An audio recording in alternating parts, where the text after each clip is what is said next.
नमस्कार मित्रांनो. ओके, आता आपण पुणे ग्रामीण पोलीस भरती 2024 मध्ये झालेला जो पेपर आहे की गणित त्या विषयाबद्दल अवघड आहे असं म्हणतात मुलं. ओके, अजिबात अवघड नाही. पटकन एक्झाम्पल कसं सोडवायचं आणि सगळी गणितं आपल्या पुस्तकातनं कशी आली ते पण मी तुम्हाला वेळच्या वेळी सांगत राहतो. ओके, चला तर मग आपण लगेच सोडवायला घेऊया. पहिलं एक्झाम्पल बघा काय आलं होतं. ए सेटनुसार आपण चाललोय. कुठल्या ए सेटनुसार. ओके, पहिलं एक्झाम्पल काय होतं, पुढीलपैकी चुकीचे विधान ओळखा. आता त्यांनी विचारले ना चुकीचं विधान ओळखा, लगेच 4 विधानं वाचत असताना चुकीचं नेमकं कुठलं आहे लगेच कळलं पाहिजे तुम्हाला. ओके, चला वाचू आपण. प्रत्येक मूळ संख्या ही नैसर्गिक मूळ संख्या असते. ओके, ठीक आहे. प्रत्येक परिमेय संख्या ही वास्तव संख्या असते. आता बऱ्याच जणांना ह्यांना विधानाबद्दल ह्या माहिती नसतं विद्यार्थ्यांना की प्रत्येक परिमेय संख्या ही वास्तव संख्या असते. परिमेय वास्तव संख्या काही जणांना हेच लक्षात राहत नाही. ठीक आहे, तुम्ही कन्फ्यूज झाला या गोष्टीबद्दल पण ॲग्री आहे. पुन्हा तिसरं विधान बघा आपण. काय विधान आहे तिसरं, कोणत्याही दोन मूळ संख्यांची बेरीज नेहमी समसंख्याच असते असं तिसरं विधान दिलंय. आता मूळ संख्याला सुरुवात कुठून होते रे, 2 पासून. 2 अधिक त्याच्या पुढची मूळ संख्या घेतली, 2 मध्ये 3 मिळवलं की झालं 5. म्हणजे उत्तर कसं आलं रे, विषम संख्या आलं. कसं आलं, विषम संख्या असं आलं. याचा अर्थ काय होतोय बघा, तिसरं विधान हमखास चुकीचं आहे. हमखास 100% म्हणलं की ते तिसरं विधान काय आलं, चुकीचं आलं. हे कळलं पाहिजे आपल्याला विधानावरून. आपल्याला 4पैकी एक कुठलं तर चुकीचं विधान विचारलं होतं. चुकीचं विधान कुठलं आहे. आता ह्या विधानाबद्दल जर तुम्हाला शंका येत असेल ना, बरोबर आहे का नाही, तर दुसरं विधान बघा. ओके, ठीक आहे. चौथं काय होतं, जोड मूळ संख्याचा मसावा 1 असतो. हे बरोबर आहे. म्हणजे पहिलं, दुसरं आणि चौथं बरोबर होतं, तिसरं विधान चुकीचं होतं. आता प्रश्न कशी यायला सुरुवात झाली बघा. 1 ते 100 पर्यंत मूळ संख्या किती, त्या मूळ संख्यांची बेरीज किती, हे न विचारता शाब्दिक रचनेत प्रश्नाला सुरुवात झालेली आहे. ओके, आणि हे तुम्हाला इथून पुढच्या स्पर्धा परीक्षेत खूप फायद्याचं पण असेल. कधी फायद्याचं असेल, जर तुम्ही त्या लेवलनं अभ्यासाची लेवल तुम्ही वाढवत चालला तर तुम्हाला खूप फायद्याचं असेल. ओके, चला आता बघूया आपण दुसरा प्रश्न बघूया. ओके, दुसरा प्रश्न काय आहे बघा, ज्या 2 परिमेय संख्यांची बेरीज 0 येते त्यांना टिंबटिंब म्हणतात. ओके, डॉट डॉट तिथं प्रश्न होता. आता 2 संख्यांची बेरीज 0 येते म्हणजे याचा अर्थ काय होतोय, 5 वजा 5 ह्या दोघांची बेरीज किती येते, 0 येते. किती येते, 0 येते. ओके, या 5 आणि वजा 5 या दोघांची बेरीज काय येते, 0 येते. आता यालाच काय म्हणलं जातं मला सांगा, विरुद्ध संख्या म्हणलं जातं. काय म्हणलं जातं, विरुद्ध संख्या म्हणलं जातं. ओके, समजलं का. मग लगेच तुम्ही आन्सर टिक मार्क करून पुढे जाऊ शकता. समूळ संख्या म्हणजे काय, समूळ संख्या म्हणजे काय, ज्यांचा सामायिक अवयव नसतो. उदाहरणार्थ बघा 15 आणि 16. ओके, 15चा अवयव पाडा 3 5, 16चा अवयव पाडा 2 4 8. आता ह्या 15चा अवयव काय काय पडलेत आपलं, 3 आणि 5. 16चं काय काय पडलेत, 2 4 8. ह्या 3 5 मध्ये 2 4 8 मध्ये ह्यामध्ये सामायिक कुठली संख्या आहे का, नाहीये. आहे का कुठली, नाहीये. मग ह्या कुठल्या संख्या आल्या, सहमूळ संख्या आल्या. सहमूळ संख्या म्हणजे काय, त्यांचा सामायिक अवयव 1 सोडून इतर कुठलाही नसतो. मग आता इथं बेरीज त्यांची 0 याचा काय संबंधच येत नाही.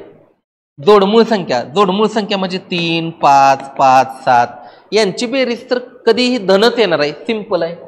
संयुक्त संख्या, संयुक्त संख्या म्हणजे काय, त्या संख्येला कुठल्या ना कुठल्या संख्येने तर भाग जातो. ओके, त्यामुळे सिंपल आहे. हे 3 ऑप्शन तुमचं येऊच शकत नव्हतं. जर तुम्ही ॲनालिसिस करून प्रश्न टॅकल करायचा प्रश्न जरी केला तरी तुम्हाला दुसरं उत्तर हे तुमचं करेक्ट येते. ओके, पहिले 2 प्रश्न समजले. आता बघा पुढचा तिसरा प्रश्न काय, एका टोपलीत काही फुले आहेत. 12 मुलांना प्रत्येकी सारखी फुले वाटली तर 8 फुले उरतात. तेवढीच फुले 14 मुलांना सारखी वाटली तर 10 फुले उरतात. तर त्या टोपलीत असणाऱ्या फुलांची कमीत कमी संख्या किती. पुणे ग्रामीण पोलीस भरती 2024 ला विचारलेला प्रश्न आहे.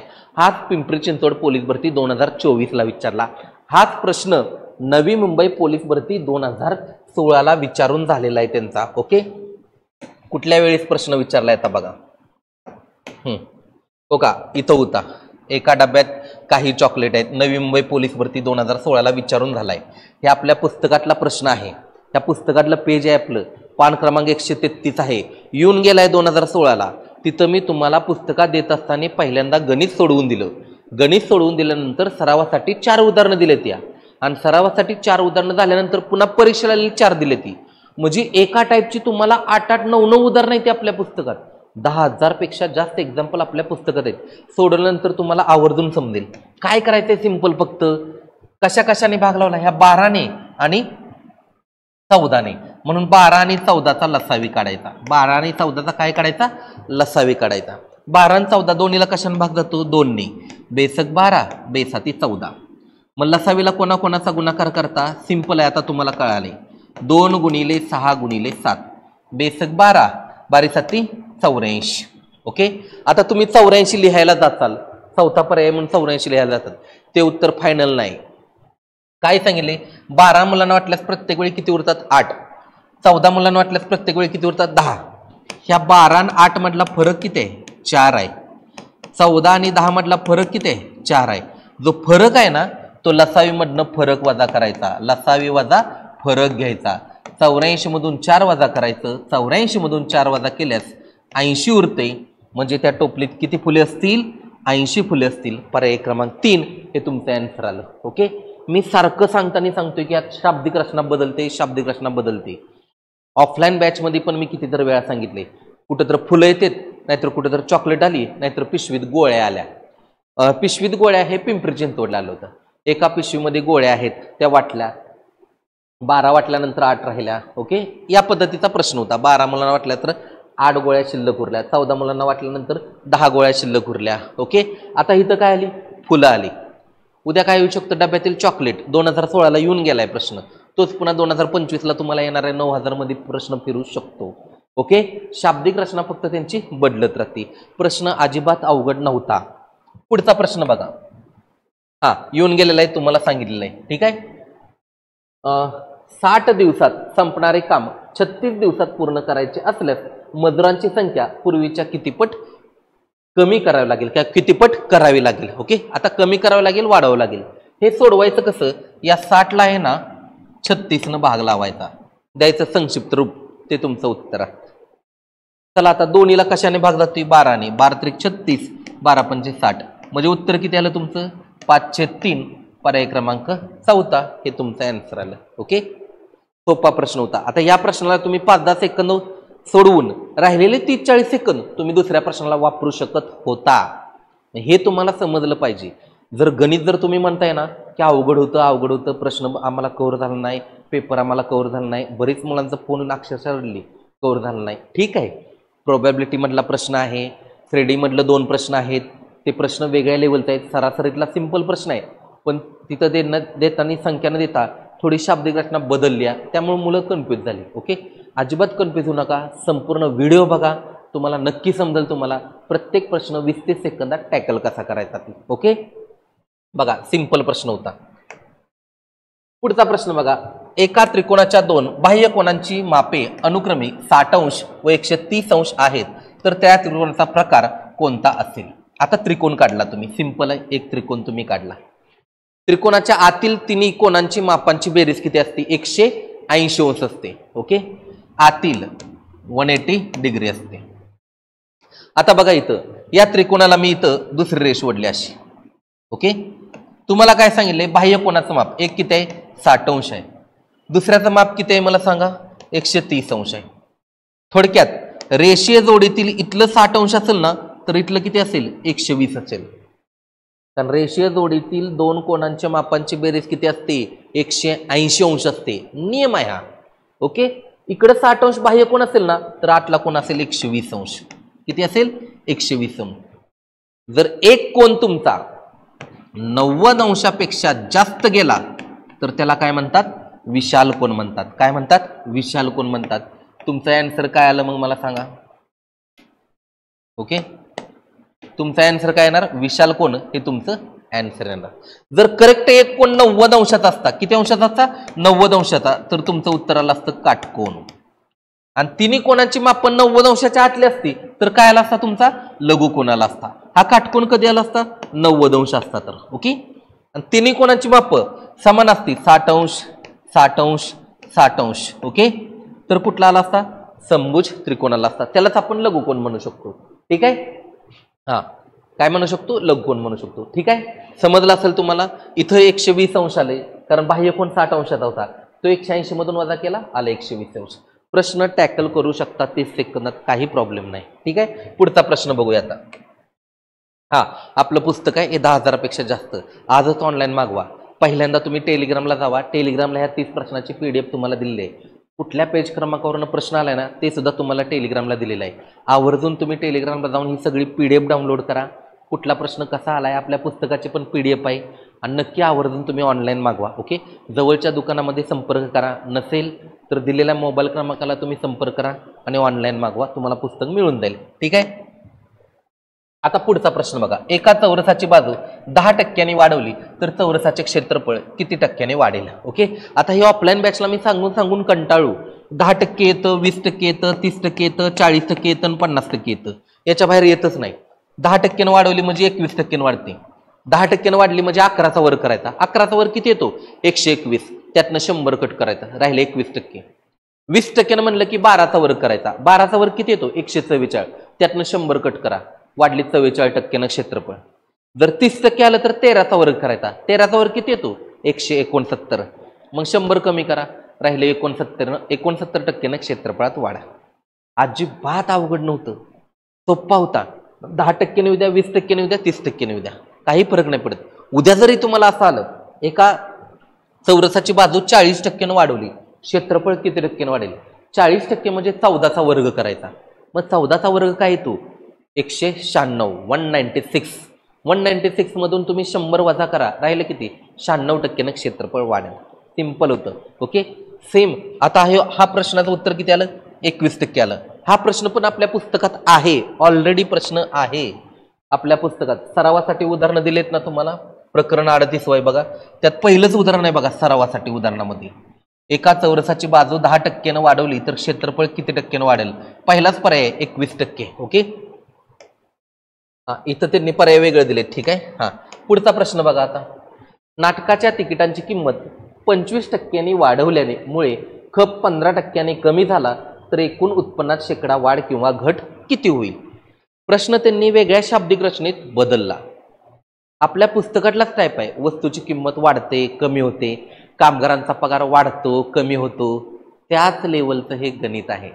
कपाटाची किंमत वाढते, कमी होते, किंवा नफा तोटामध्ये गणित आहे असं तुम्ही म्हणता की एखाद्या वस्तूची किंमत वाढवली तर विक्री कमी होते, एखाद्या वस्तूची किंमत कमी झाली तर विक्री वाढते. ओके, अजिबात अवघड नाही. प्रश्न टॅकल कसा करायचा सोप्या पद्धतीनं तुम्हाला सांगतो बघा आता, म्हणजे सोडवायचा कसा आता तुम्हाला सांगतो. एका नाटकाच्या तिकिटांची किंमत 25% काय झाली? वाढवली. 25% वाढवली म्हणजे ती किंमत झाली 125%, 125 झाली. ठीक आहे. पुन्हा काय? वाढवल्यामुळे खप 15% कमी झाला. त्या 100 मधून 15 कमी करायचं, गुणिले 85 घ्यायचं. 125 का घेतलं? 25% वाढली म्हणून किंमत, आणि 15% कमी झाला खप म्हणून 15% 100 मधून कमी केलं, आणि छेदात 100 लिहायचं. तुम्ही छेदात किती लिहायचं? 100 करायचं. ओके, आता तुम्ही म्हणत असाल याला संक्षिप्त रूप देतो की? संक्षिप्त रूप लगेच द्यायला जाऊ नका. सुरुवातीला काय करा? 125 आणि ह्या 85 ह्या दोघांचा वाटलं तर तुम्ही गुणाकार करा आणि आलेल्या उत्तराला 2 दशांश डावीकडे सरकवा. तेही तुमच्या फायद्याचं ठरून जाईल. ओके, मी काय म्हणलं समजलं असेल आता तुम्हाला. ठीक आहे. आता बघा, किंवा तुम्ही असंही सोडू शकता की 25 5 100, 25 चौक 100. ह्या 85ला तुम्ही 5ने गुणायचं आणि पुन्हा 4ने भाग लावायचा. तसंही सोडू आपण. 85ला 5ने गुणलं, ह्या 5ने या 5ला गुणलं, 5 5 25, हातचा आला 2. 5ने ह्या 8ला गुणलं, 5 8 40, 40 आणि 2 42. हे 425 छेद किती आलं? 4 आलं. आता भाग लावूया. ओके, 4 1 4, म्हणजे थोडक्यात कितीला भाग लावायचा आहे? 425ला कितीने भाग लावायचा आहे? 4ने भाग लावायचा आहे. 4 1 4, 4 1 4. भाग जात नाही म्हणून 0 घेतला. 4 7 24, पुन्हा 1 राहिला, 0 घेतला. 4 2 8, पुन्हा 2 राहिलं, 0 घेतला. 4 5 20. आन्सर आलं तुमचं 160.25. ओके, 106.25%. 100ला जास्त आहे का कमी आहे? जास्त असेल तर नफा, जास्त असेल तर वाढ, कमी असेल तर तोटा, घट. आता 100ला जास्त आहे म्हणून 6.25%. 100ला किती जास्त आहे? 6.25% वाढ झाली. काय झाली? वाढ झाली. पर्याय क्रमांक पहिला आला. काय आला? पर्याय पहिला आला. ठीक आहे, समजलं. पुढचं एक्झाम्पल बघा आता. हा, आपल्या पुस्तकामध्ये तुम्हाला सांगितलं बघा. आता कितव्या नंबरचं उदाहरण आहे बघा बरं इथं. तेच तुम्हाला जे आता सांगितलं होतं ना मी, की बाबानो वाढ घट, वस्तूच्या मूळच्या किमतीत 30% कपात केल्यामुळे तिच्या विक्रीत 30% वाढ झाली तर दुकानदाराच्या गल्ल्यावर काय परिणाम होईल. मग टाईप 26 आहे. त्या 26व्या टाईपमध्ये मी सोडवून तुम्हाला असं एक्झाम्पल दिलेलं आहे. सरावासाठी 4 दिलेत आणि त्याच्यावरनं पुन्हा परीक्षेला 4 एक्झाम्पल आहेत. म्हणजे 26व्या टाईपवरनं तुम्हाला पुन्हा 8-9 एक्झाम्पल आहेत. असं सगळं टाईप दिलं ते. पुन्हा मिश्र उदाहरणं पण आहेत ती. ओके, तुम्ही ते आवर्जून डेमो PDF बघा आणि मागवा पुस्तक. बघितल्यानंतर तुम्हाला समजून जाईल. ओके, आता पुढचा प्रश्न बघा काय आहे. ज्योती व वंदना यांनी, हा प्रश्न पण आपल्या पुस्तकातला आहे. सेम हा पुस्तकातला मी SSC CGL लेवलचं पण प्रश्न तुम्हाला काढून दिलेलं होतं. इथं बघा परीक्षेला आलेली उदाहरणे दिलं होतं. मी तुम्हाला सांगितले काय, पुस्तकाची रचना कशी आहे, एक सोडवून दिले. सरावासाठी किती आहे ती 4 आणि पुन्हा परीक्षेला आले किती आहे ती 4. म्हणजे एका टाईपची उदाहरणं किती आहे ती 8-9 आहे ती एक्झाम्पल. मग आपल्या पुस्तकात परीक्षेला उदाहरण आहे ना, ज्योती व वंदना यांनी लघु उद्योगासाठी सेम SCP सेंट्रल लेवलला 2003ला विचारलं गेलं गणित होतं. ओके, पर्याय काय बघा 7000, 6000, 6500, 7500 आहे. ठीक आहे, हेच आहे असं गणित म्हटलं तर तुम्हाला सेम आत्ता तुम्हाला पोलीस भरतीला आलेलं आहे. आणि मी किती वेळा सांगतोय तुम्हाला की येणारे आता तुम्हाला जी गणित आहेत ना ती कुठनं आली, ती 2003, 4, 5, 7, 8 SSC लेवलची तुम्हाला आता गणित यायला लागलेली आहेत. ओके, याचा अभ्यास नसतो. जर परिपूर्ण अभ्यास करायचा असेल ना, आपलं ॲप पण डाउनलोड करा, दीपक सुर्वे मॅसेजिंग. त्या ॲपवरती बुद्धिमत्तेचं 2003चं 2चं आहे असं प्रश्न पिंपरी चिंचवड पोलीस भरती 2024ला पडलं आणि येणाऱ्या सोलापूरच्या पण परीक्षेत पडलं. ओके, प्रश्न कुठनं येते ते तुम्हाला आता समजणं झालंय, पण माहित आहे, चांगला तेवढा अभ्यास केलेला आहे म्हणून मी तुम्हाला सांगतोय. ठीक आहे, प्रश्न बघा. ज्योती व वंदना यांनी लघु उद्योगासाठी बँकेकडून समान कर्ज एका दराने सरळ व्याजाने घेतले होते. म्हणजे बँकेतनं त्यांनी पैसे घेतले, म्हणजे थोडक्यात मुद्दल घेतली. मुद्दल काढायची आपल्याला. ज्योतीने 2 वर्षात 8780 रुपये व वंदनाने 5 वर्षात 11200 रुपये भरून कर्जाची परतफेड केली तर त्यांना प्रत्येकी किती रुपये कर्ज घेतले होते असा तुम्हाला प्रश्न विचारलाय. थोडक्यात ज्योतीनं रक्कम घेतली आणि 2 वर्षानं परतफेड केली. परतफेड करताना व्याजासहित परतफेड करताना तिला म्हणतात रास. मुद्दल अधिक व्याज बरोबर तिनं रासफेड केली. किती वर्षानं? 2 वर्षानं. पण वंदनानं काय केले? 5 वर्षानं पेड केली. म्हणजे वंदनानं 3 वर्षाचं व्याज जास्त भरलं. 3 वर्षाचं व्याज काय भरलं? जास्त भरलं. मग ते आता आपण काढू बघा. 3 वर्षाचे व्याज. 3 वर्षाचे व्याज कसं काढणार? वंदनानं भरलं किती बँकेत? 11200 वजा 8780. या दोघांची जर वजाबाकी केली ना, उत्तर येईल तुमचं 2520. 11200 मधनं 8780 वजा केलं, उत्तर येईल 2520. हे 3 वर्षाचं व्याज जास्त भरलं, वंदनानं जास्त भरलं. आता 3 वर्षाचं व्याज जर 2520 असेल तर तुम्ही एका वर्षाचं व्याज काढू शकता. एका वर्षाचे व्याज, एका वर्षाचं व्याज किती येईल? या 2520 ला तुम्ही 3 ने भाग लावला का? हे 3 वर्षाचं व्याज आहे म्हणून. ओके, बघा काटछाट करून. 3 1 3, 3 8 24, बरोबर राहिला 1, 3 4 12 0. एका वर्षाचं व्याज किती आलं? 840 रुपये. तोंडी सोडवा आता. एका वर्षाचं व्याज किती आलं? 840 रुपये. 2 वर्षाचं व्याज किती येईल? 1680 रुपये. याची दुप्पट केली. 2 वर्षाचं व्याज किती येईल? 1680 रुपये. ओके, आता बघा, या ज्योतीनं रक्कम बँकेमध्ये रिटर्न पुन्हा किती दिली रे? 8780. यातनं तिचं 1680 रुपये हे व्याज आपण वजा करू. 1680 रुपये कसं काढलं? एका वर्षाचं आपण व्याज काढलं. एका वर्षाचं व्याज किती आलं? या 840 रुपये आलं. तेच आपण वजा केलं 2 वर्षाचं एकदम व्याज 1780. 840 ची दुप्पट 1680. का? तर ज्योतीनं 2 वर्षानं रक्कम परतफेड केली होती. त्यामध्ये मुद्दल पण होती आणि व्याज पण होतं म्हणून. ठीक आहे, मग 2 वर्षात वजा केलं, उत्तर किती आलं? 7000. 7000 हे तुमचं ॲन्सर आलं. ठीक आहे, पर्याय पण सेम आहे जे आपल्या पुस्तकात आहे ते. आवर्जून तुम्ही घ्या, त्याचा फायदा होईल तुम्हाला. ओके, आणि बॅच पण आपली घ्या, कारण सगळं 25च्या 25 प्रश्न तुम्हाला 30 सेकंदाचा टॅकल करून देतो. पुढचं एक्झाम्पल बघा. एक्झाम आपल्या पुस्तकातलं, हा, सर्वात मोठी एक अंकी मूळ संख्या व सर्वात लहान 2 अंकी संयुक्त विषम संख्या यांचा गुणाकार किती? ओके, हेच महत्वाचं आहे तुम्हाला. मी सारखं सांगितलंय पहिलं प्रकरण शिकवत असताना, सर्वात लहान विषम मूळ संख्या कोणती, सर्वात मोठी विषम मूळ संख्या कोणती, 100च्या आतली सगळ्यात लहान कोणती, 100 पर्यंतची सर्वात मोठी विषम मूळ संख्या कोणती, हे कळलं पाहिजे तुम्हाला. आता सुरुवात बघू आपण. पहिलं वाक्य काय दिले? सर्वात मोठी एक अंकी मूळ संख्या. एक अंकी कसली? मूळ संख्या. आपण सुरुवातीला सगळ्यात मूळ संख्या घेऊ. 2 3 5 7. एक अंकी मूळ संख्या किती आहे त्या बघा. 2 3 5 7. यातली सगळ्यात मोठी काय आली? 7 आली. सगळ्यात मोठी काय आली? 7 आली. दुसरं वाक्य काय? सर्वात लहान 2 अंकी, किती अंकी? 2 अंकी संयुक्त विषम संख्या यांचा गुणाकार किती? संयुक्त संख्या म्हणजे काय? ज्या संख्येला भाग जातो ती. आता 2 अंकी संख्या सुरुवात कुठून होती बघा. 10 11 12 13 14 15 16. ह्या सगळ्या संख्या कुठल्या आल्या? 2 अंकी आल्या. पण त्यांनी काय सांगितलंय? संयुक्त विषम संख्या. सम नकोच. ओके, सम नकोच. कसली? विषम संख्या.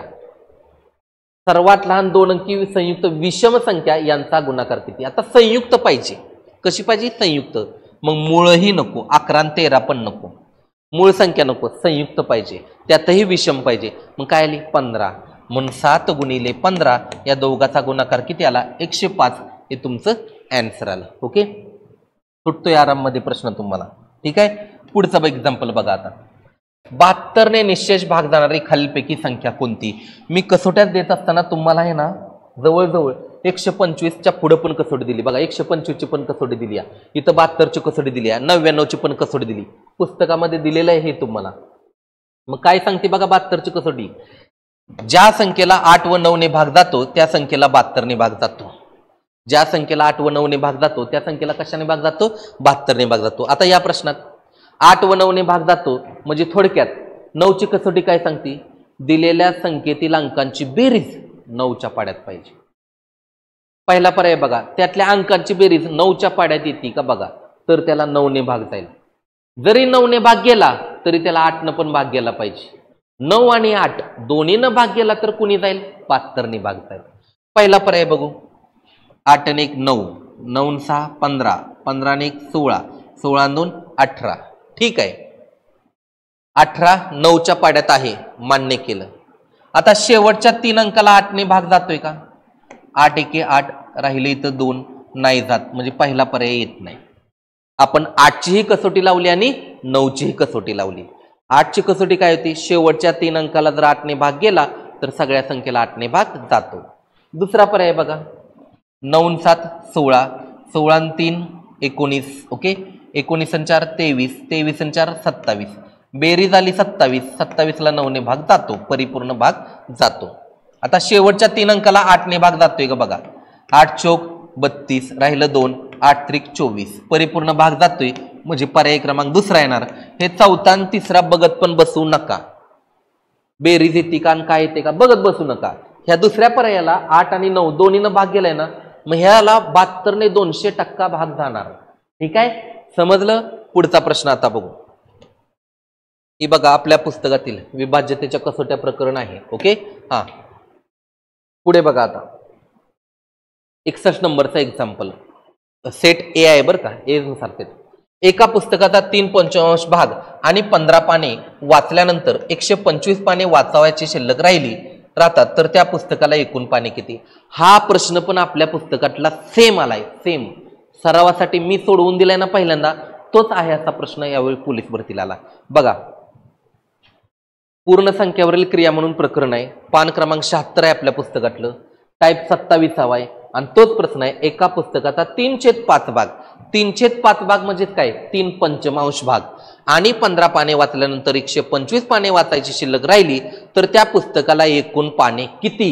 बघा, प्रूफ सहित तुम्हाला देतोय. ठीक आहे, आवर्जून घ्या पुस्तक. आता हे काय दिले? 2 भाग बरोबर हे 15 आणि 125 दोघांची बेरीज करायची. हे 15 पाने आणि 125 पाने दोघांची बेरीज करायची आणि 5 भाग बरोबर x म्हणून काढायचं. ठीक आहे, त्याच पद्धतीने सोडवायचं. इथं सोडू. आता काय सांगितलं 2 भाग बरोबर 15 पाने आणि 125 पाने दोघाची बेरीज करायची 15 आणि 125 किती आलं 40 टोटल पुस्तकात भाग किती येतं मग 5 भाग बरोबर 1 का सांगितले 3/5 3 पंचम भाग आणि 15 पाने वाचल्यानंतर 125 पाने वाचावयाची शिल्लक राहिली ओके आता वाचायची शिल्लक राहिली म्हणजे काय 3/5 भाग 3 हिस्से वाचून झाले 5 पैकी राहिले 2 हिस्से मग त्या 2 हिस्स्यामध्ये 15 आणि 125 येणार 2 हिस्से बरोबर 140 येणार 5 हिस्से बरोबर 1 तिरकस गुणाकार केला 5 गुणिले 140 छेदात किती घेतलं 2 बे 1 बे बे 7 14 आलं 70 7 5 35 आलं 350 पाने किती पाने आली 350 पाने हे तुमचं आन्सर आलं ओके बघा आता पुढचं एक्झाम्पल पुस्तकात आहे आवर्जून पहिल्यांदा पुस्तक घ्या तुम्ही 10,000 प्लस एक्झाम्पल आहे ती ओके खूप जणांना पुस्तकाबद्दल जास्त माहितीच नाही की या पुस्तकात किती मटेरियल आणि किती डेटा आहे म्हणून कारण त्यांनी पुस्तक फक्त वरवरच ऐकलेलं आहे मी मान्य करतो मार्केटमध्ये पण अजून पुस्तकं आहेत पण एकदा आवर्जून आपला डेमो पीडीएफ बघा डेमो पीडीएफ बघितल्यानंतर तुम्हाला समजून जाईल ओके हा पुढचं एक्झाम्पल बघा आता अ हा ब च्या दुप्पट वेगाने काम करतो तर क हा अ आणि ब या दोघांच्या एकत्रित कामा इतके काम करतो अ एकटा 12 दिवसात काम संपवतो तर अ ब क मिळून ते काम किती दिवसात पूर्ण करतील ओके हा पुणे ग्रामीण शिपाई 2024 ला आलेला प्रश्न आहे आता बघा प्रश्न काय आहे अ हा ब च्या दुप्पट वेगाने काम करतो याचा अर्थ काय होतो माहितीये का याचा अर्थ असा घ्यायचा नाही जर ब 10 दिवसात करत असेल तर अ चं स्पीड त्याच्या दुप्पट आहे म्हणून अ 20 दिवसात करेल तसं नाही गणित समजून घ्या तुम्ही समजा भिंत बांधाय गेलाय ब 20 दिवसात भिंत बांधतोय ब किती दिवसात बांधतोय 20 दिवसात भिंत बांधतोय बरोबर तर अ ला 40 दिवस लागणार नाहीत त्याच्या दुप्पट वेगानं करतोय म्हणजे कमी दिवसात अ 10 दिवसातच भिंत बांधेल तो कारण अ ला स्पीड जास्त आहे समजलं आता प्रश्न लिहायचा कसा आणि सोडवायचा कसा ते बघा आता ओके हा इथं लिहितो बघा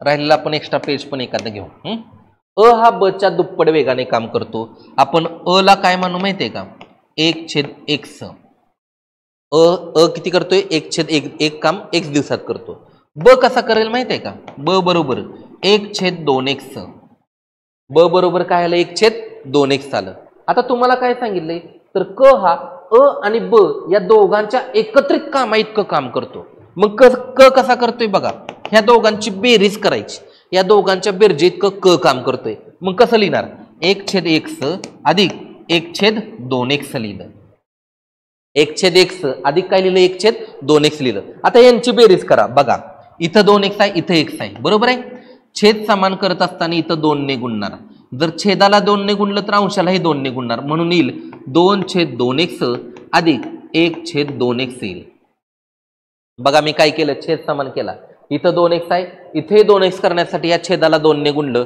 ह्या छेदाला 2 ने गुणलं म्हणून अंशालाही 2 ने गुणलं म्हणून 2/2x अधिक 1/2x आलं तुमचं ओके मग आता इथं पुढे सोडवलं तुम्ही 2 ने 3 3 छेदात काय येणार छेद समान आहे म्हणून एकदाच लिहिला काय लिहिला 2x 3/2x आलं समजलं अ किती दिवसात करतोय 1/x ब किती दिवसात करतोय 1/2x क किती दिवसात करतोय 3/2x तुम्हाला पुढे काय सांगितले अ एकटा 12 दिवसात काम संपवतो अ ची किंमत दिली आता अ किती दिवसात संपवतोय 12 दिवसात काम संपवतो ठीक आहे आपण x ची व्हॅल्यू न मानता 1/12 घेतलं असतं इथे 1/6 घेतलं असतं दोघांची बेरीज केली असती ना तरी चाललं असतं काही अडचण नाही आता किमती जर टाकल्या ना अ किती येईल माहितीये का 1/12 येईल ओके हा ब च किती येईल 1/12 दुनी किती येईल 24 येईल अ च काय आलं 1/12 ब च काय आलं 1/24 आलं क च काय येईल 3/2 गुणिले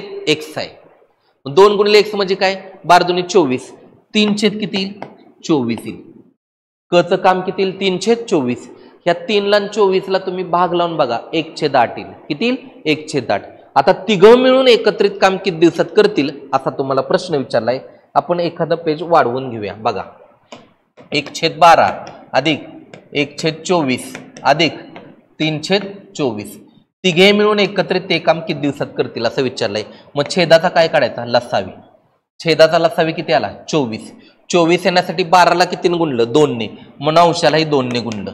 24ला कितीने गुणलं 1ने, अंशालाही 1ने गुणलं.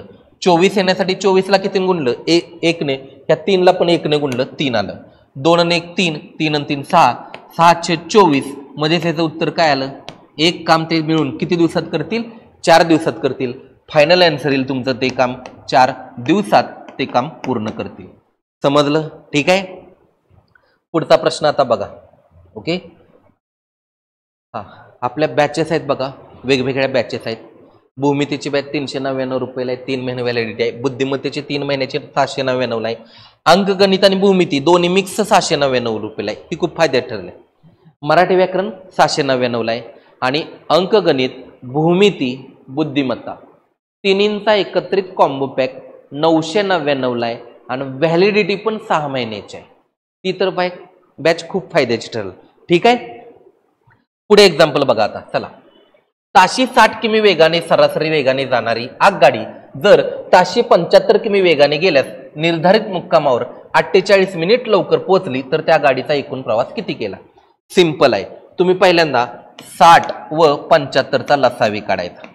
ओके, मग 60 व 75ला कशाने भाग जातो 15ने. 15 चौक 60, 15 5 75. ह्या तिघाचा गुणाकार केल्यास काय मिळणार आहे लसावी. 15 चौक 60, 60 गुणिले 5, 300 काय आला लसावी आला.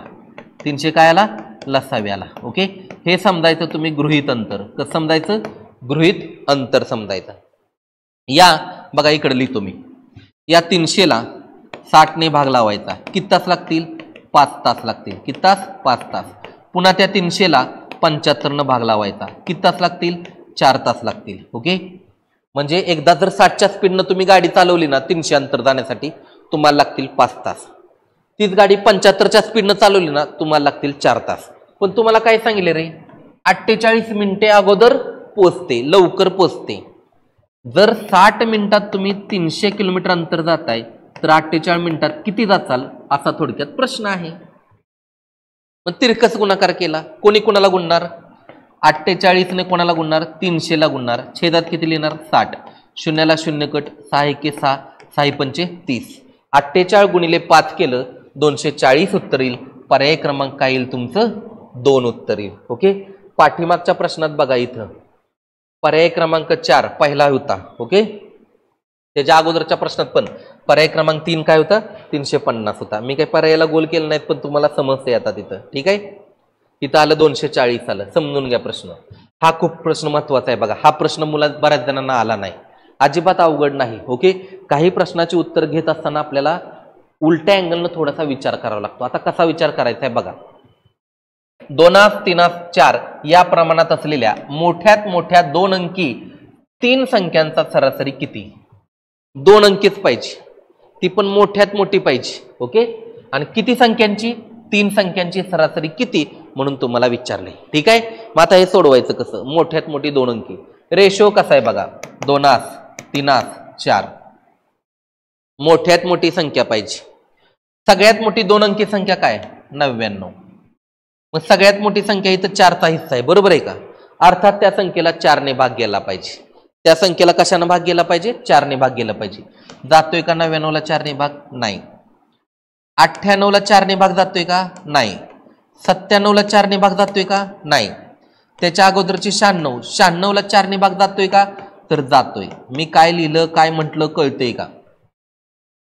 2 अंकी संख्येचा विचार करायचा आहे मोठ्यात मोठ्या. 2 अंकी सगळ्यात मोठी संख्या काय आली 99. त्याला 4ने भाग जात नाही. 4नेच का लावतोय भाग आपण. रेशो दिला इथं 2 3 4. सगळ्यात मोठी संख्या ही असणार आहे. उद्या रेशो बदल असता सगळ्यात मोठी संख्या दिली आणि रेशो दिलाय 2 3 7.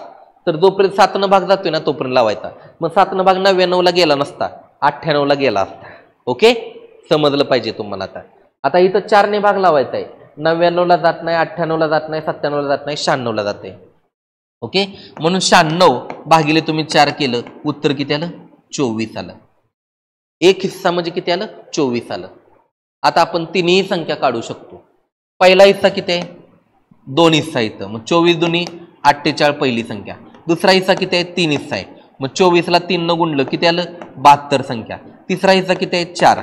24ला 4ने गुणलं 96 आलं. आणि तुम्हाला यांची सरासरी विचारली. यांची काय विचारली सरासरी. सरळ आहे, तुम्ही सांगू शकता मधली संख्या सरासरी येणार. ठराविक ठिकाणी ठराविक अंतरानं जर संख्या वाढत गेल्या ना, मधली संख्या काय असते तुमची, सरासरी असते. फक्त असताना विषम संख्येत असावं. ठीक आहे. आणि जर तुम्ही यांचं उत्तर काढायला गेला ना सरासरीचं, तर ह्या तिघांची तुम्ही बेरीज केली असते. या तिघांची बेरीज झाली असती 216 आणि त्या 216ला 3नच भाग लावला असता का, तर 3 संख्या येत्या.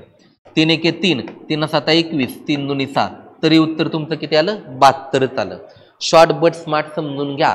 आपल्या पुस्तकातील तिथं तुम्हाला मिश्र उदाहरणं दिली ती 100, सरासरीची किती मिश्र उदाहरण दिले 100. ती सोडवा, ती तुम्हाला खूप फायद्यात ठरतील. ठीक आहे. पुढचा प्रश्न बघा. एका काटकोन त्रिकोणाचे क्षेत्रफळ 150 चौरस सेंटीमीटर असून त्याच्या बाजूंचे गुणोत्तर 3:4:5 या प्रमाणात आहे, तर त्याच्या कर्णाची लांबी किती. मुलांना आहे ना बऱ्यापैकी ही प्रश्न समजलाच नाही. काय झाले त्यांना, हे 150 आहे, मग बाजूंचं गुणोत्तर दिले, मग कर्णाची लांबी विचार. ओके. तुम्हाला हे समजलं पाहिजे की काटकोन त्रिकोणाचं क्षेत्रफळ काय आहे. क्षेत्रफळ काय 150. काटकोन त्रिकोणाच्या क्षेत्रफळाचं सूत्र काय, सूत्र काय 1/2 गुणिले पाया गुणिले काय असतं, उंची असतं. कोणाचं सूत्र आलंय, काटकोन त्रिकोणाचं क्षेत्रफळ आलं. आता काटकोन त्रिकोणाचं क्षेत्रफळ दिले, किती दिले 150, 1/2 दिलं गुणिले पाया किती घ्यायचा, उंची किती घ्यायची, बरोबर आहे. आता कर्ण किती असणार आहे, कर्ण सगळ्यात मोठी बाजू असते. झालं, हे कर्ण आला. मग 5 काय आला, कर्ण आला. हे 3 आणि 4, 3:4:5 म्हणजेच काय माहितीये का, 3 1 4 1 5 1, हे रेशो आला त्यांचा.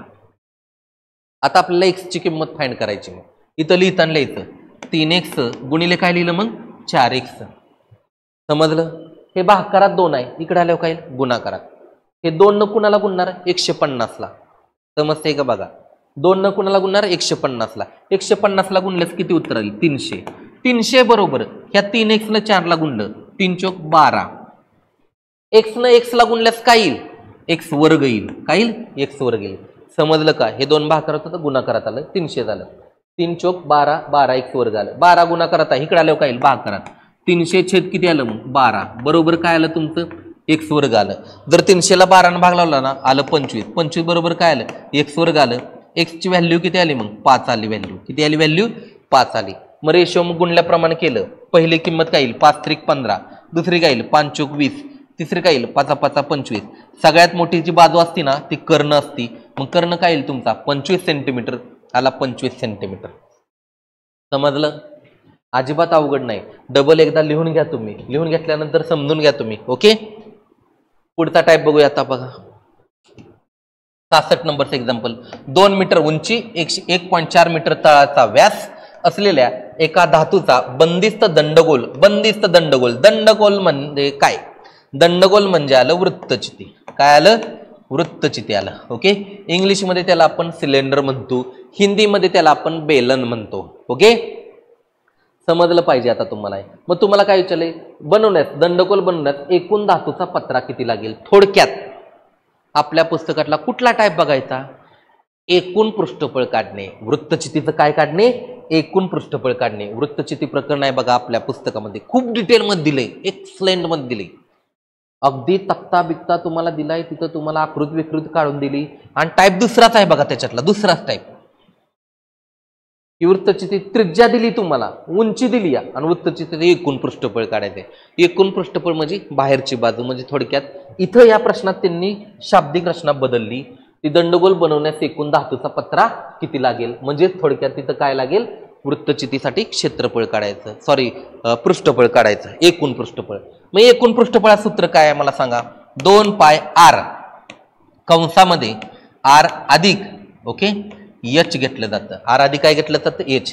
हे कशा सूत्र आहे, वृत्तचितीचे एकूण पृष्ठफळ. एकूण काय पृष्ठफळ. 2 पाय r 2 गुणिले पायची व्हॅल्यू किती 22/7. आता r तुम्हाला व्यास दिलाय, डायमीटर दिलाय 1.4 मीटर. मग मला सांगा त्रिज्या किती 0.7 मीटर. हे कळलं पाहिजे बरं का तुम्हाला. व्यास जर 1.4 मीटर असेल तर त्रिज्या किती असणार आहे 0.7 मीटर. मग किंमत लिहिली तुम्ही 0.7 मीटर. कंसात काय लिहिणार, आर लिहिणार. आर किती आहे 0.7 अधिक उंची किती आहे 2 मीटर आहे. ओके. आता गुणाकार केला बघा, 22 दुनी 44, ओके 44, ठीक आहे. हा, इथं जर पॉईंटला पॉईंट घालवणार तुम्ही तर कळून जाते तुम्हाला की छेदामध्ये तुमचं इथं 10 राहील. किती राहील? 10 राहील. 7 न 7 ला भागवला, एक इथं 0 वाढवला, छेदामध्ये 10 राहील. गुणिले 0.7 अधिक 2, याचं उत्तर येईल 2.7. आणि 44 10 न भागला उत्तर किती येईल? 4.4 गुणिले 2.7. ओके. आता तुम्ही म्हणत असाल छेदात सर 10 कसं काढलं? काय भानगड नाही, तुम्ही या 7 न 10 ला भाग लावा. ओके, तरी तुमचं उत्तर तेच येणार आहे. पॉईंट मध्ये येणार, 2 न तुम्ही 22 ला गुणणार आणि पुन्हा 1 दशांश सरकवणार, तुमचं 4.4च येणार. ह्या 4.4 न तुम्ही कोणाला गुणणार? 2.7 ला गुणणार. ह्या दोघाचा गुणाकार केला नाही, तुमचं उत्तर येईल 11.88 चौरस मीटर. हे तुमचं अँसर असेल. कोणी कोणाला गुणलं तर आता काय मी गुणत बसत नाही, तेवढा वेळ नाही आपल्याकडे, कमी वेळेत तुम्हाला जास्त सांगायचे. 4.4 न जर 2.7 ला गुणलं तर उत्तर किती येईल? 11.88. पर्याय क्रमांक 3 राहील. प्रश्न काय आलाय ते तुम्हाला समजलं पाहिजे, म्हणून भूमितीची बॅच घ्या 399ची. जर तुम्हाला गणित बुद्धिमत्ता चांगलं येत असेल तर. भूमितीमध्ये वर्तुळ प्रकरणात 15 टाईप आहेत, इष्टिकाचितीत 15 टाईप आहेत, घनमध्ये 10 टाईप आहेत, सगळं डिटेलमध्ये दिलेलं आहे तुम्हाला. ओके, घ्या. आता पुढचं एक्झाम्पल बघा, इथं दिलेलं आहे प्रकरण आपलं, ठीक आहे. एका वस्तूवर शेकडा 20% सूट दिली, पुन्हा 10% सूट दिली तर दिली गेली तर त्या वस्तूवर एकूण शेकडा किती सूट दिली गेली? ओके आहे. पुस्तकामध्ये सूट कमिशन दलाली प्रकरण आहे, प्रकरण 22. त्यामध्ये परीक्षेला एक्झाम्पल आहे बघा, एमपीएससीनं विचारला गेलेलं एक्झाम्पल आहे. ओके, सोडवून कसं दिलंय ते पण तुम्हाला दिलेलं आहे आपल्या पुस्तकामध्ये. आता सूट दिली म्हणजे काय करायचं बघा, हे सोडवायचं कसं? 100 मधून तुम्ही 20 वजा करायचं. पहिल्यांदा 20 सूट दिली म्हणून राहिलं किती? 80. किती राहिलं? 80. आणि त्या राहिलेल्या 80च्या पुन्हा 10% काढायचं. राहिलेल्या 80च्या 10% तुम्ही काढलं, 0 कट करायचं. किती राहिलं? 8. मग 80 8 कर केलं, राहिलं किती? 72. सध्याची किंमत किती आली? 72 आली. आधी किती होती? 100. पहिल्यांदा 20% सूट दिली, 100 20 कमी झाल्यावर किती झालं? 80 झालं. 80 पुन्हा 10% कमी केलं, राहिलं 72.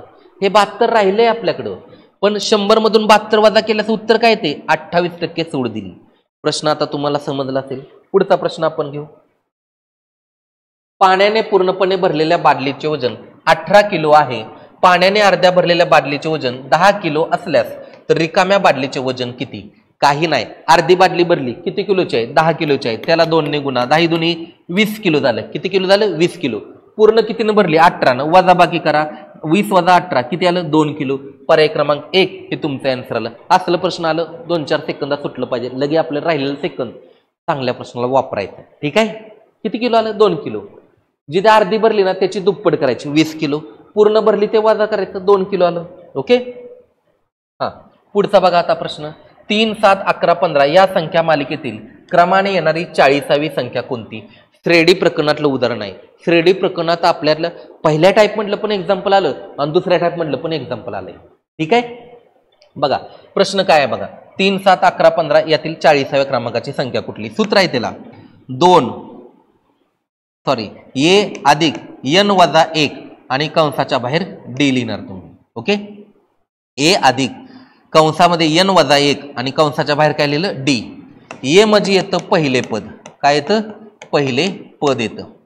n म्हणजे येतं विचारलेले पद. काय येतं? विचारलेले पद. आणि डी म्हणजे काय येतो? फरक येतो. काय येतो? फरक येतो. ओके. आता विचारलेलं पद किती आहे मला सांगा? 40वा. पहिलं पद काय? 3 अधिक विचारलेलं पद 40वा आहे म्हणून 40 वजा 1 घेतलं. फरक किती आहे तुमचा? 3, 7, 11 यांच्यातला फरक किती आहे? 4 आहे. मग कंसातलं सोडवलं तुम्ही, 40 वजा 1 किती आलं? 39. कंसाच्या बाहेर चिन्ह कुठलं आहे? गुणाकाराचं. अधिक किती घेतलं? 3. 39 गुणिले 4 156 अधिक 3 या दोघांची बेरीज केली 159. पर्याय क्रमांक 2. पुस्तकातला आपल्या पहिलाच टाईप आहे बघा, श्रेणी प्रकरण आहे. ओके, प्रकरण क्रमांक 30 नंबरचा आहे आणि पहिलाच टाईप आहे पद काढणं. इथं दिलं 31वं पद काढणं. ओके, आणि इथं एका रांगात पहिल्या रांगेत 17 झाडे, दुसऱ्या रांगात 23 झाडे, तिसऱ्या रांगात 29 झाडे, असं मी तुम्हाला सरावासाठी दिले. या हा टाईप दुसरा आहे. हा दुसरा टाईप पण पुणे ग्रामीणला विचारलाय. ओके, बघू आता पुढे गणित तुम्हाला तसं आढळेल. बघा हेच आहे बघा. एका रांगात पहिल्या रांगेत 24 झाडे, दुसऱ्या रांगात 27 झाडे व तिसऱ्या रांगात 30 झाडे आहेत. तर अशा क्रमाने 30 रांगा असल्यास एकूण झाडे किती? पहिल्या प्रश्नात काय होतं माहितीये का? 30व्या रांगेतील झाडे किती? आताचा प्रश्न काय आहे माहितीये का, त्या 30 रांगेतील एकूण झाडे किती, दोन्ही प्रश्नातला हा फरक आहे. फरक पहिल्यांदा समजून घ्या. ओके, जर 30व्या रांगेतील झाडे विचारलं असतं ना, तुमचं सूत्र असतं ए अधिक n वजा 1 आणि कंसाच्या बाहेर काय लिहिलं असतं तुम्ही डी. ए म्हणजे काय, पहिली संख्या, n म्हणजे काय, विचारलेली संख्या, डी म्हणजे काय, फरक लिहून दिले. आता या सूत्रात थोडीशी ऍडिशन करायची. जरी एकूण विचारलं तर त्या याच्या अलीकडं 2 लिहायचा, काय लिहायचा, 2 लिहायचा आणि हे सगळं कंसात टाकायचं. आणि या कंसाच्या बाहेर n वजा पुन्हा 2 लिहायचं, n छेद पुन्हा 2 लिहायचं, वजा नाही, n छेद पुन्हा 2 लिहायचं. ही येणार तुमची एकूण झाडे. काय येणार, एकूण झाडे. अवघड नाही. जे आधीचं सूत्र होतं ना त्यालाच मी फक्त वाढवलं, 2 वाढवलं, सगळं कंसात टाकलं आणि n छेद 2 दिलं. आता सोडवूया. n म्हणजे काय विचारलेलं, 30 रांग आहेत ना, 30 छेद 2 घेतलं. ओके, 2a, मग कंसात लिहिलं 2 गुणिले पहिलं पद काय, पहिल्यांदा झाड, पहिल्या रांगेत झाड किती, 24, 2 गुणिले 24 घेतलं, अधिक n वजा 1 विचारले किती, 30, 30 वजा 1 डायरेक्ट 29 लिहितो मी, गुणिले फरक किती आहे, 24, 27 नंतर 30, फरक किती आहे, 3 चा फरक आहे. समजलं का, डबल डबल व्हिडिओ बघा, समजून घ्या. ओके, हा, 30 छेद 2 किती आलं, 15 आलं, 24 दुनी 48 अधिक 29 त्रिक 87. ओके, आता 87 अधिक काय करायचं, 48, बघा इकडे लिहितो मी, आणि गुणिले काय करणार, 15, 15 गुणिले हे 87 मध्ये 48 मिळवलं किती येते माहिती आहे का, 135 येते, 135 येते. आणि ह्या दोघाचा जर तुम्ही गुणाकार केला ना, उत्तर येते 2025. किती येते, 2025, पर्याय क्रमांक पहिला. ओके, थोडंसं हे उदाहरण वाटेल तुम्हाला फास्ट सांगितले, पण पहिले एक्झाम्पल सेम असंच झाले. आपल्याला एकूण संख्या कसं काढायचं तुम्हाला सांगितलं मी आता तुम्हाला. ओके, आहे बघा आपल्या टाईपमध्ये टाईप दुसराच आहे बघा. एका रांगात 30 झाडे आहेत, दुसऱ्या रांगात 34 झाडे आहेत, तिसऱ्या रांगात 38 झाडे आहेत, तर 20 रांगा असलेल्या किती झाडे किती.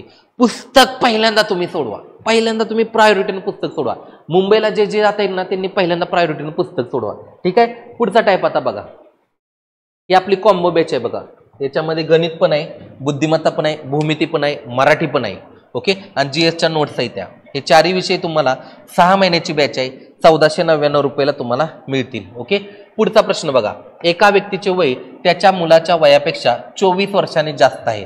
व्यक्तीला, नंतर मुलगा आल्या, मुलाच्या वयाला x मानू, व्यक्तीला x अधिक 24 मानू.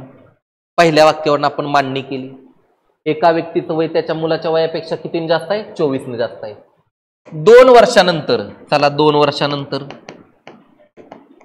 काय येईल इथं, x अधिक 26 येईल, मुलाचं काय येईल, x अधिक 2 येईल. मांडणी कशी केली कळती का बघा. 2 वर्षानंतर त्याचे वय मुलाच्या वयाच्या दुप्पट होईल. म्हणजे मुलाच्या वयाला 2 न गुणलं ना, वडिलांचं वय बरोबर येतील. ओके, मग 2 न कुणाला गुणायचं, मुलाच्या वयाला, बरोबर येणार. 2 कंसात x अधिक 2 आणि इकडे काय लिहिणार, x अधिक 26. समजलं. 2 न कंसातल्या x अधिक 2 ला गुणलं, 2x, 2 ने x ला गुणल्या 2x, ह्या 2 न 2 ला गुणल्या बेदुनी 4 आलं, आणि हे काय आलं, x अधिक काय आलं, 26 आलं. ओके, आता x पलीकडे गेल्यावर वजा होईल, अधिक 4 इकडे गेल्यावर वजा होईल, म्हणून काय येईल, 26 वजा 4 बरोबर 2x वजा x, 2x वजा x आलं, 26 मधून 4 गेलं 22 आलं, 22 काय आलं, हे मुलाचं वय आलं, मुलाचं वय आलं 22 वर्ष, पर्याय क्रमांक 4 हे तुमचं ॲन्सर आलं. जर वडिलांचं वय विचारलं असतं तर 22 मध्ये किती मिळवलं असतं तुम्ही, 24 मिळवलं असतं. उत्तर आलं असतं तुमचं 46 वय. किती आलं असतं, 46 वय. मुलाचं किती आलंय, 22 वय. आता 2 वर्ष मिळवा बरं. 22 मध्ये 2 मिळवलं 24, 46 मध्ये 2 मिळवलं 48, 24 चे दुप्पट 48. हे क्रॉस चेक केलं, गरज नाही पण केलं तुम्हाला समजावं म्हणून. ठीक आहे, पुढचा प्रश्न आता बघा.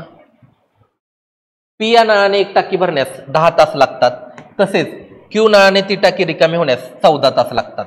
ओके, आता हे सोडवायचं कसं बघा. मग पहिल्यांदा 1/10 वजा 1/14 घ्या. ओके, 1/10 वजा काय घ्या, 1/14 घ्या. हे सोडवा आधी. 10 तास लागतात आणि 14 तास रिकामी व्हायला लागतात. मग तुम्ही तिरकस गुणाकारानं सोडवलं, 14 × 14 वजा 10 × 10 छेदात 14 × 10 140, 14 मधून 10 गेलं 4, 4/140 म्हणजेच किती आलं, 1/35 आलं. ओके, ती टाकी जर जर अशी सिच्युएशन असते 10 तासात भरावे लागतात, ओके, आणि 14 तासात काय होती, दुसऱ्या क्यूनं रिकामे होते. दोन्ही नळ जर एकत्र चालू ठेवले असते ना, भरायचं पण चालू आहे, रिकामी पण व्हायची चालू आहे, अशा सिच्युएशनला 35 तास लागला असतं ती टाकी भरायला. किती तास लागलं असतं? 35 तास.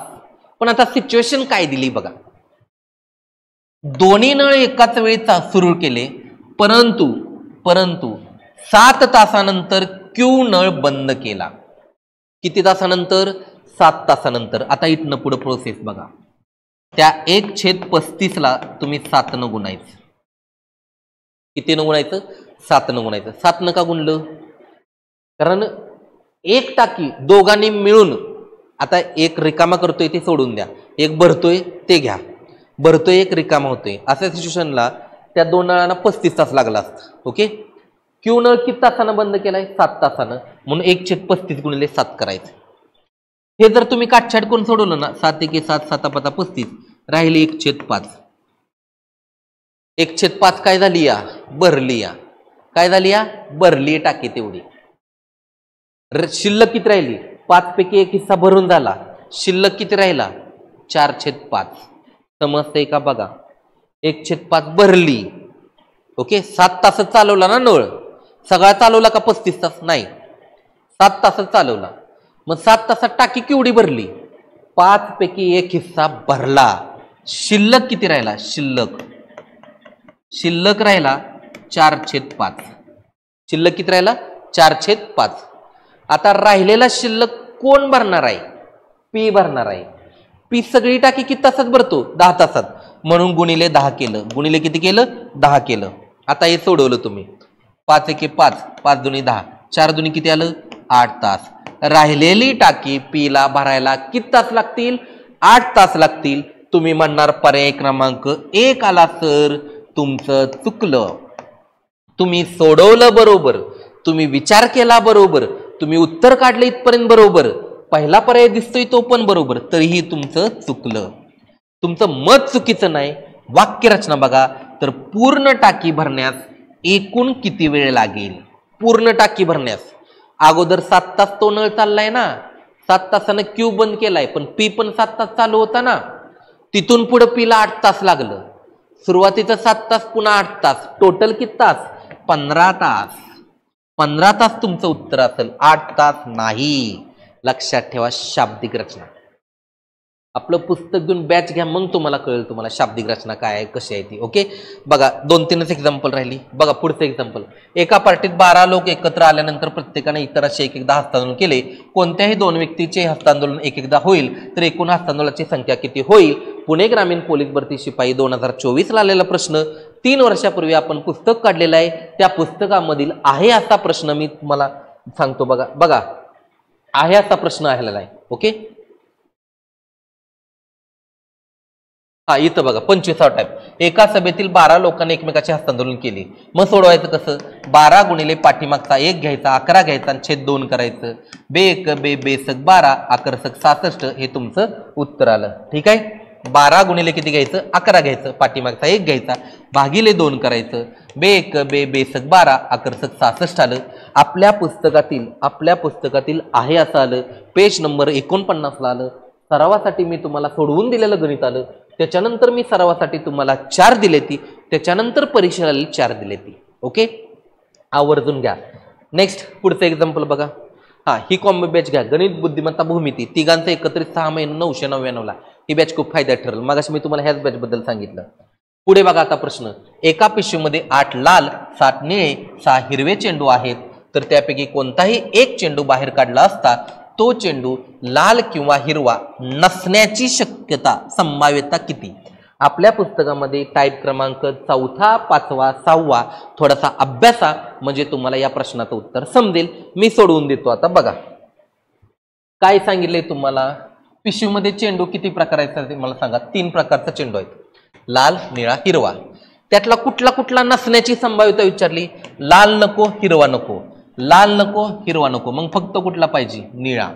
अंशामध्ये येणार तुमचं 7. फक्त पिशवीतून किती चेंडू बाहेर काढायचं आहे? 1. मग 7 C 1. आणि छेदात काय येणार माहितीये का? सगळ्या चेंडूची बेरीज करा. ओके, कारण पिशवीमध्ये सगळं चेंडू व्हायचं. 8 आणि 7 15, 15 आणि 6 21, 21C1. आता 7C1 असेल ना तर इथं 7च लिहावं लागतं. 21C1 असेल ना तर छेदात 21च लिहावं लागतं. याला द्या संक्षिप्त रूप याला मग. 7 एके 7, 7 त्रिके 21, उत्तर आलं 1/3, पर्याय नंबर 4. सोपं होतं. पुस्तक सोडवा. 2 चेंडू काढले असता तिन्हीचा एक चेंडू काढण्याची संभाव्यता असण्याची संभाव्यता किती, असला प्रश्न तुम्हाला सोडवता आला पाहिजे जो पुस्तकात दिलाय. की जर 3 चेंडू बाहेर काढला असता, एक लाल चेंडू, एक निळा चेंडू, एक हिरवा चेंडू असण्याची संभाव्यता किती. एक्झाम मध्ये तुम्हाला खूप सोप्या लेवून आले असं मी तर म्हणतो. ओके, पुस्तक बघितल्यानंतर तुम्हाला समजून जाईल. आता पुढं सोपं शेवटचं 6,450 रुपयाचे मुद्दलीचे 10,500 दराने 4 वर्षाचे सरळ व्याज किती. हाही टाईप पुस्तकामध्ये आहे. सरळ व्याज प्रकरणातील पहिलाच टाईप आहे. सरळ व्याज प्रकरणाचा अभ्यास करत असताना तुम्हाला 73चा पाडा येणं पण आवश्यक आहे. ठीक आहे. जर मुदत वर्षात असेल, मुदत महिन्यात असेल, मुदत दिवसात असेल तर 3 सूत्र वेगवेगळे आहेत. एकदा छेदात 100 येतं, एकदा छेदात 100 गुणिले 12 येतं, एकदा छेदात 100 गुणिले 365 येतं. ओके, आता हे कसं सोडवायचं.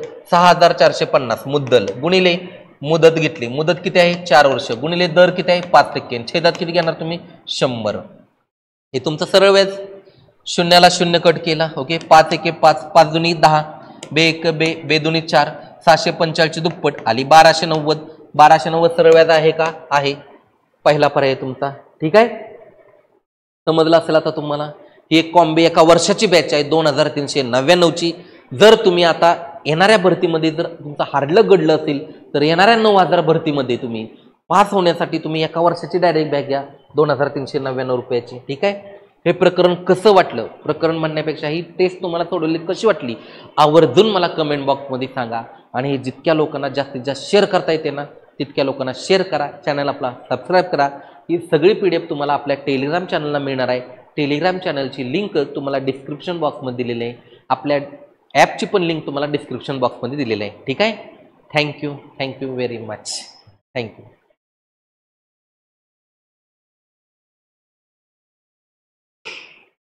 थँक्यू.